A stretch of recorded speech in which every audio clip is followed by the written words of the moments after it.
sila King Kong dito ng side ng Blacklist. What a hold! Opportunity Yeah, and to we're- penetrate the defense. And we're seeing the squad of Blacklist International. They want to end this right here, right now. Fanatic! Fanatic Onyx! Tumatagilid! Oh no! Ayun na yung Molina. Yun yung boomerang. Ayun yung Eternal Guard. Pero magkukol ba dito ng Endable ang Blacklist International? May depensa pa rin. May mini lord. Pero medyo masakit ang mga tumatagos ng mga blades at mga spears na binabato ni Oheb.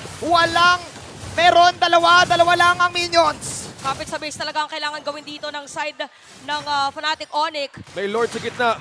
Ilalaglag ba ng Blacklist International Fnatic Onyx Philippines sa play-ins ngayon? Okay, sweep! Windshot para kay Kello dito. Napilitan naman play si Duet. Nagkapilitan na rin.